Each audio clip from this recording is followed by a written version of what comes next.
Henri Rousseau gömrükdə çalışırdı. Boş zamanlarında Louvre muzeyini gəzirdi. Köhnə rəssamların əsərlərinə bənzər tablolar çəkirdi.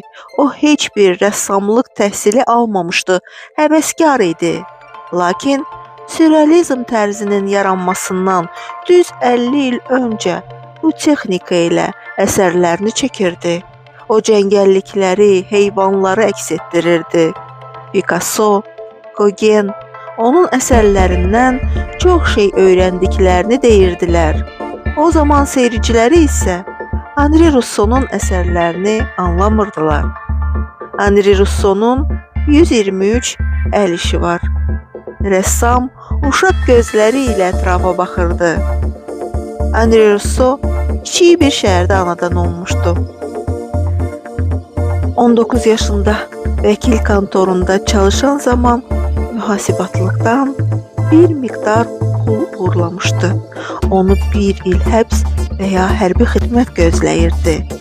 Henri Rousseau həbs yerinə 7 il hərbi xidməti seçdi. Xidmətdən gələndən sonra Parisdə yaşadı. Xəstəxanasına qulluq etdi. Sonra gömrükdə çalışmağa başladı. 15 il burada çalışdı. Tablolarında cəngəllikləri, heyvanları əks etdirirdi. O heç vaxt çəkdiyi yerlərdə olmamışdı. Xidmət zamanı başqa əskərlərdən bu haqda duymuşdu. Əsərlərində xanımını da tez-tez tabloya köçürürdü. Rousseau'nun xanımı vərəmdən əziyyət çəkirdi. Sonunda vəfat etdi. Onun 9 övladından 7'si vərəmdən dünyasını dəyişmişdi.